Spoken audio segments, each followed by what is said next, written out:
Hey, I'm Justin Tech, and I'm super excited today because I'm showing off the Philips Hue Christmas lights that are called Festavia. You really can't say it unless you say it like that. Anyway, I love Philips Hue lighting. I have them all around my apartment, so adding this to a Christmas tree along with all my Philips Hue lights is gonna be super special. So, Hue tree. Oh, we have a tree right here. We've got a nice 6-footer. Probably needs some water, so we'll put some water down below as well. But let's start putting these on. Bobby, can you help me with this? All right, okay, cool, let's do it. All right, cool. I think that's the take we do.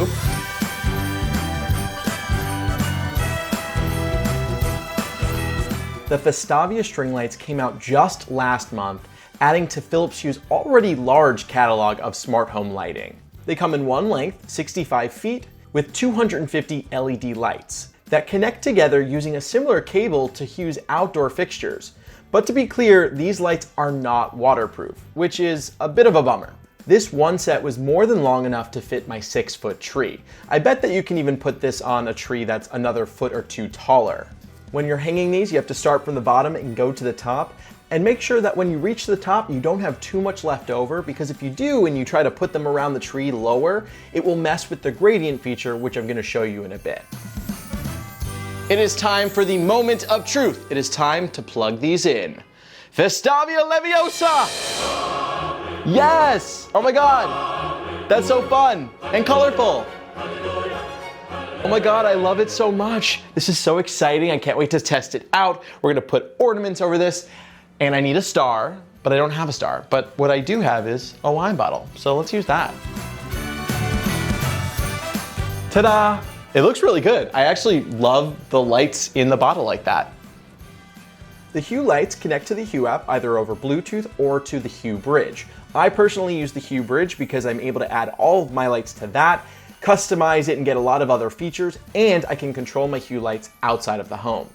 Once the lights are connected, you can place them in any room or zone and start controlling them. My #1 tip would be to give the tree its own room. At first, I set it up to be in the living room, which makes sense, it's in the living room, but I noticed that when I wanted to control the living room and turn off all the lights, it also turned off the tree, which usually I want all the living room lights to turn off but keep the tree on. So what I did was, I gave the tree its own room. That way, if I want to turn off the living room lights, I can still do that, do whatever I want with those, and it won't affect the tree and vice versa. Now let's get into all the customization. There are some new features specifically designed for these string lights. There are 3 style types for these string lights. There's linear, which creates a gradient using 3 colors from the top to the bottom. There's mirrored, which also uses 3 colors, but creates a gradient from the top and bottom that meet in the center. And then there's scattered, which lets you choose up to 5 colors and have them scatter all around the tree. You can also double up on colors by dragging them over on top of each other. There are 3 pre-programmed effects for these string lights, which really isn't that much, especially when you look at competitors like Twinkly that have a plethora of effects that are in some ways pretty crazy, but it's cool to have that option. The first 2 effects are candle and fireplace. These 2 were already on the app and can be used with other fixtures. A new one that was added for these string lights is called sparkle, where the lights, you guessed it, they sparkle. Now I really love the look of all 3 of these effects on the tree, but unfortunately you can't change the speed at which they go or the color, which I feel like could be a pretty easy thing to ingrain in the app, and it's just not there, and it feels a bit limited.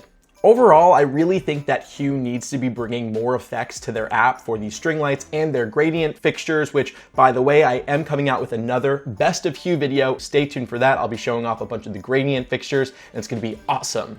Aside from those 3 pre-programmed effects, there are also dynamic scenes. And now these are scenes that can play off of any scene that you've created that cycle through different colors. So theoretically, you do have limitless scenes with these dynamic effects.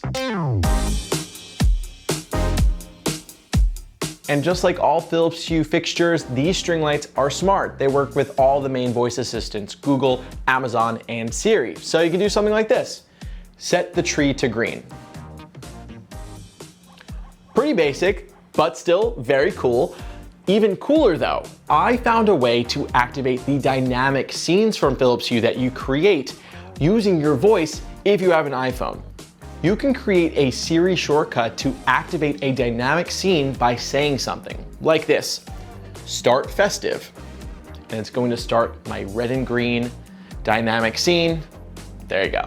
Aside from those effects is the ability to sync them with music or stuff on your TV using entertainment areas. To sync music, you need to use Spotify. Spotify is ingrained right in the Hue app on the Sync tab. You can tap to open Spotify and play a song. Once the music is playing and you sync the lights, you can adjust the style to a pulse or classic, change the intensity, the brightness, and the color scheme. Unfortunately, you can't go in and create your own color schemes. There are only a few to choose from. And I hope that Hue includes that in the future, where you can use the color wheel to select a few different colors that you want to play with the music. Especially if you have a themed party, if it's a holiday, you're gonna wanna keep the colors consistent with your other decorations. Now, this may sound a bit extra, but you can also sync your tree with the content on the TV using an HDMI sync box from Philips Hue. This device allows you to hook up any gaming console or streaming device to it via HDMI, and it will sync all of that to your TV with the lights. Playing movies also looks great. You can adjust the brightness and intensity of the lights based on what you're watching. If you want to learn more about the HDMI sync box, I did review that on YouTube, so you should go look that up. Overall, I'm really happy with these lights. They sync so nicely into my Philips Hue ecosystem, and that's kind of why I keep getting Philips Hue, just for the ease of use in the app. I will say though, they are a bit limited compared to their competitor, Twinkly. Twinkly comes in a bunch of sizes, and you can link multiple together to get a full coat that work together with the effects. They're also waterproof, so you can use them outside. Twinkly does have a lot of customization and a lot of effects that you can download from the app, but Philips Hue does have the ability to sync to a TV, to music, and to create all those dynamic scenes. So you are getting a lot here. I think for them to be a real contender, Philips Hue, I think they need to be adding more into that effects, more than candle, fire, and the sparkle. On top of that, I'd love to be able to change those colors as well. That's all I've got for you today. I do have another Hue video coming out, the best of Hue, showing off a ton of cool fixtures and gradient stuff. You don't want to miss that. Be sure to subscribe to our channel, click that bell for alerts, and I've got to put on some ornaments, so we're gonna cut this video. I'm Justin, and I'll talk to you later.